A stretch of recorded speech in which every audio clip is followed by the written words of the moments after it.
Repeat कम कीजिए थोड़ा सा। लेकिन इनका आवाज इतना काफी चर्चित है, सिर्फ ए हो बोल देते तो आग लग जाता है ना।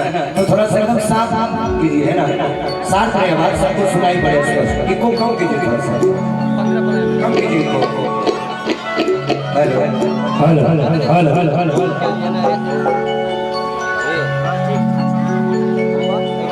लेकिन हमार समझे जी के जो ख्वाहिश बा हम चाहे कि पूरा कर जाओ। आ कैसे बा कौन सी बात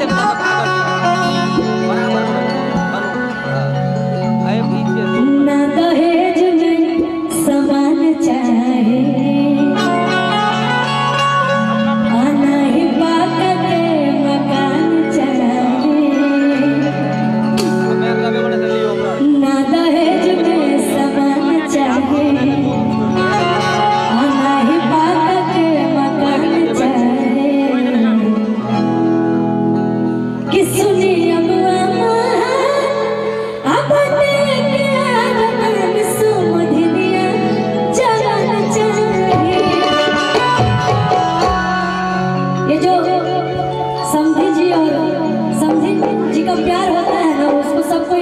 पाता है ना,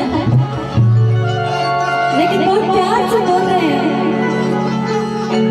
आइएगा कि ना दहेज में समान चाहे, दहेज में समान चाहे, ना ही पाता के मकान चाहे।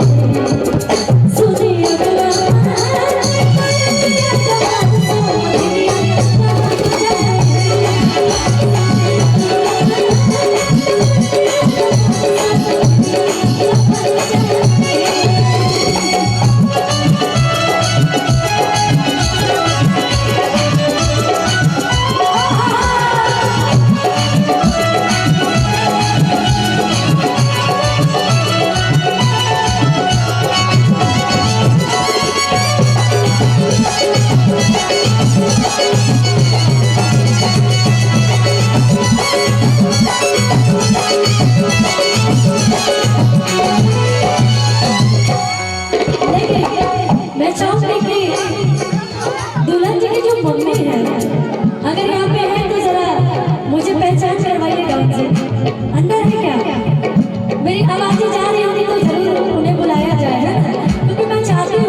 एक गाने की फरमाइश है भैरव के नीचे जिस गाने का आप सब बेशुमार से इंतजार कर रहे हैं।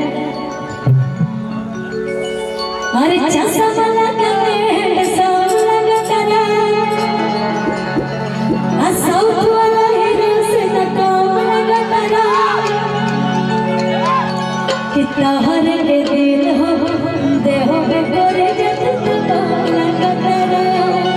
धीरज भैया चश्मा लगाइए, ये गाना आपके लिए है, चश्मा लगाइए। लेकिन यहाँ पे जितने लोग बैठे हैं भैया वो चश्मा कोई लगाए नहीं नजर आ रहा है, लेकिन जितने भी लोग आपने लगाए हैं वो पावर वाला चश्मा है हमारे काम का। तो भी हमें लग रहा है पावर वाला ही चश्मा है ना, वो हमारे काम का ही है, हमारा ठीक है। लेकिन आज जितने भी लोग यहाँ पे बैठे हैं सच में बॉम लग रहा है भाई, है ना। शादी की एक अलग ही तैयारी होती है सबकी कि चश्मा लगा के सोल लगा तारा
मुझे कहीं से खबर आई है भैया के दुल्हन के भाई साहब यही सामने दुल्हन जी के भाई हैं तो इतने शांत शांत बैठे अच्छा नहीं लग रहा, थोड़ा ढोलका लगना चाहिए भाई, बहन के शादी है ना। देखने में शर्मिंदा लगते हैं लेकिन जब खड़े होकर डांस करते हैं तो पूरे गोविंदा लगते हैं। क्या बात है, अभी इन्होंने चश्मा लगाया हुआ था और बहुत ही अच्छे लग रहे थे। तो ये लाइन मैं इन्हीं के लिए बोल देती हूँ आज, क्योंकि इनके अलावा मुझे कोई नजर ही नहीं आ रहा है। सर लगाइए ना चश्मा, लगाइए। वाह कि चश्मा लगा के सोल लगा तारा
जीवन में रिस्क लेना चाहिए, रिस्क ले लेते हैं।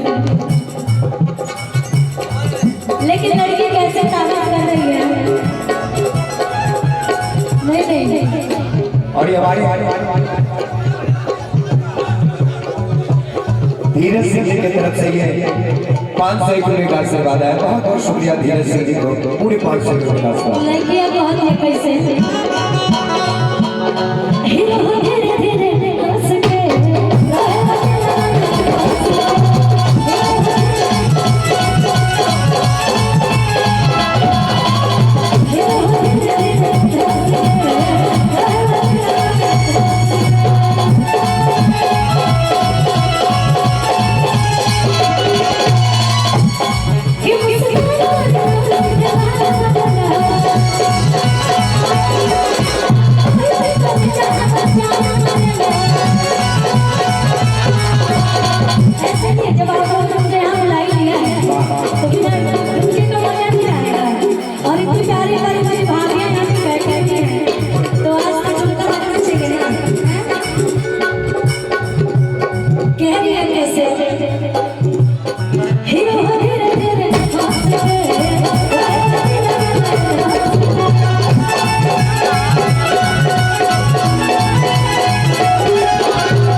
और सेट करके गाड़ी चमक चमक तेरा और ये लाइन मेरा भी फेवरेट है और हम है हमारी तू धरम लगा तेरा और सेट करके गाड़ी चमक चमक तेरा हम है हमारी तू धरम लगा तेरा कितना हर के दिन हम देह के करे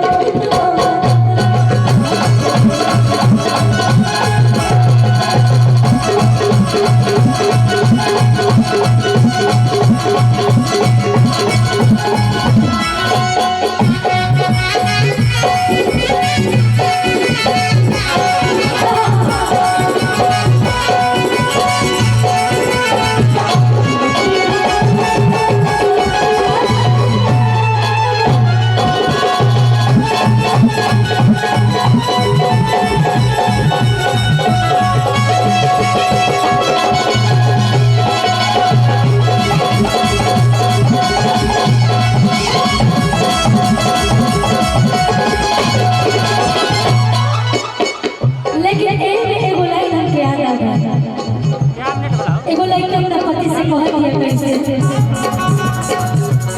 कि जब कोई करते हजान के ये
मैं तब से इन्हीं का इंतजार कर रही थी और बहुत बहुत धन्यवाद। लेकिन ऐसे नहीं, मैं चाहूँगी कि मेरे साथ छुट्टी तो लगना चाहिए।